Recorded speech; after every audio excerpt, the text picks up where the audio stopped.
That is the peace, the tranquility that one each of us here that has reaching out to mountains. The majority of people think of mountains as geographical structures that do not impact their lives, but mountains are there for us to explore, enjoy, and celebrate. If you have never been to the mountains, been missing a lot in your life, I don't want that to happen, so today it's an honor to take you to church with me to discover and meet a new and strange mountain in my hometown. Hi everyone, I'm Ngọc. I'm a 15-year-old teenager. I'm a student of High School for the Gifted. I come from the southwest part of Vietnam, particularly An Giang province, which is famous for its 7,000 range called Bắc.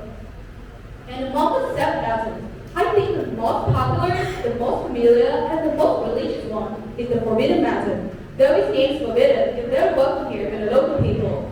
It is located in the big town An Giang province and recognized as the root of the Mekong Delta. And the mountain, and can you imagine the height of the Eiffel Tower? Well, the Forbidden Mountain is more than twice as tall as the tower, about 710 meters high. And the mountain is also the site of mystical stories and spiritual significance. My talk today is divided into 3 parts. First is the backstory and the myths of the mountain. Second is how you can access and conquer the mountain, as well as transportation is needed. The third one is some of the main attractions within the mountain. In this part, you will know how fun and worth-building it is in terms of exploration, cultural, and gastronomical factors. Well, first, let's start by the backstory and the myth of the mountain. In the 18th century, it was historically suggested that after being defeated in the Song forces, Wei Nan, the emperor, established the Wei dynasty later, hid in the mountain so as to avoid the hunt of the enemy. He then forbade the local people not to enter the mountain, so as not to be identically revealed. He also spread the rumor that this mountain has many dangerous animals and even goblins, so it was called Forbidden Mountain since then. And 1 century later, in the 19th century, people started to realize that this was a sacred mountain for followers of the Buddhism religion. The highest mountain in the race was viewed as the place in which Mahavira Buddha descended to earth according to the religious theory. Now is the way you can access the mountain. There are basically 3 ways. First, you can walk from the bottom to the top of the mountain. Yes, it is mountain working, which is good for our health and pushes us to the limits and endurance. Or there's an alternative, which is taking a cable car. Tourists can sit in the cabin and in the park in mesmerized field, with yellow and green colors under the sunlight, and some of the clusters of palm trees in the distance. Or if you are an adventurous person, or a kind of person who wants to leave life to the full to experience the extreme feelings, I can recommend you to hire a motorcycle and go on the passes with me. And the most exciting thing here is the feeling of nervousness or anxiety that you may have when going up and down the road. And then you may ask me, when we get there, what are we going to do then? Well, actually, there are several places that we should visit. One of the must-visit sites is Bangladesh Pagoda. It is perched at a high altitude, surrounded by trees and overlooks beautiful lakes. It is a Buddhist temple and was built in traditional Eastern architecture. The pagoda was formerly called Leaf Pagoda, destroyed by bombs and bombs of 2 wars against French colonialists, the American imperialists, then embellished through story in 1976. Now, Bangladesh Pagoda, the historical status, continue its mission as a bridge of faith, a place to go up and back to peace and righteousness. And another temple that visitors should explore is the Big Buddha Temple. Well, it owns a very large statue of the tree of Buddha, 33.6 meters high, and this statue is also recognized by the Vietnam Record Book is the largest tree of Buddha statue in Vietnam in 2016. And another feature that you can notice immediately when coming to the mountain is Queen Lake. It is located in the center of the mountain. The lake decorates a charming, glad, and romantic landscape of the whole area. The lake is planted with trees, flowers, and a bridge to make it a wonderful place.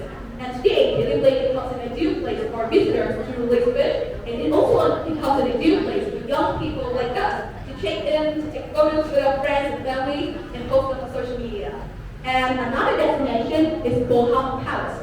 It is the highest place on top of our mountains in terms of range. And legend has it that in the past, there were many insects called Bo Hong living, so it was called Bo Hong. And on this mount is a statue of Chinese emperor, and every year many people come here to visit and worship. And the most wonderful thing here is that when standing on top of the mountain for a boat, you have an opportunity to see the panoramic view view of the immense rice field stretching to Happy Sea and the southwestern border. And another destination is the big tourist area, located at the foothill of the mountain. It provides all the necessary services for entertainment, leisure, and guided needs of visitors when coming to Gap Mountain. And inside the area, there's a water park called Vòng. Not only it inherits the beautiful scenery of the area, but they're also equipped with extremely terrible make-me waterfall system. And the exciting adventure games here that captivate a wide range of young people and families across the country. And if you have an opportunity to spend a night on the hikes out to the west, you have many unforgettable memories. Visitors can chat with local people, learn about the permanent life of the towers of the Second Mountain, and listen to many fascinating stories that make this area become a mysterious one. And don't forget to savor some of the specialities of the mountainous area. One of the most famous dishes is a perfect combination of crispy rice pancakes and fresh forest vegetables, beef and sour and Swiss fish sauce. And on Gap Mountain, there are numerous stalls selling souvenirs for visitors to bring home. Additionally, handicraft made from mountain stones is also worth collecting. And for me, as a child, my hometown is the big town. I visit these mountains almost every year. And when I was a child, this mountain was like heaven for leisure activities, with the experience of sitting in a paper car, feeling the vision to the lake. But when I grow older, this mountain gives me a sense of peace and relaxation. And looking at the big picture, the mountain harmonizes exploration with preservation. It gives an answer to one of the most famous and common questions, that is, should we prioritize developing the economy or preserving natural habitats? Well, both encompasses. According to Biện Express in 2024, the number of visitors coming to Gap Mountain every year is approximately 1 million. And this number is half of the number of people coming to Tokyo Tower, which is an international landscape. Moreover, the mountain brings about 80 to 85 million people annually, which is beneficial for the whole province in the national terms. Well, as when it comes to the Forbidden Mountains, we're not just visitors. It's who we are. We are contributors. We contribute to the fight of our cultural and national heritage. The beauty of it is an inspiration for us to protect natural and to treat nature respectfully, to support the local communities, and to spread a green message to the society. And that is the power of eco-tourism. So I hope that when each of us has a chance to visit this place, the feeling of awe to creep inside us, as well as the feeling of responsibility to protect natural and cultural heritage. Thank you and welcome to my hometown, An Giang province.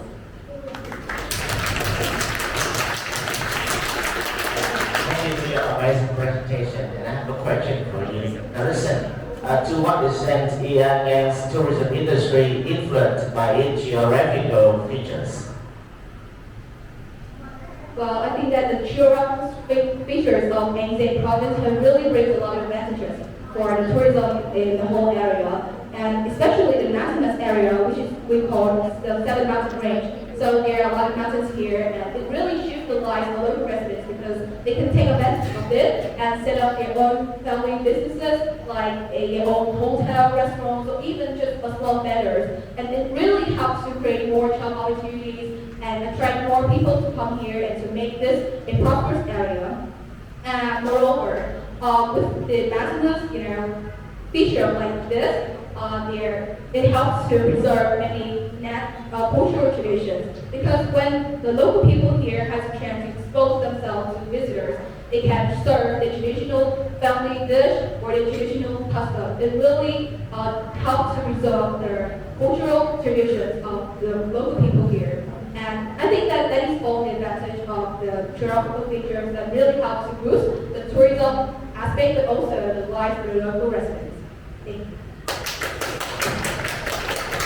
Another question. As far as we know, An Giang is agricultural province, but as you said, we introduced a lot of beautiful natures of An Giang. So we have a lot of potential for tourism, and we also want to develop service industry. Maybe in the future you are a leader of our province, and what will you develop most? I mean service industry, agriculture or tourism do benefit and get lost in the future? Well, I see that An Giang province has many potential aspects to develop agriculture and service tourism. But in the future, when I can be an abstract field leader, I would focus my main aspect, my main field in tourism.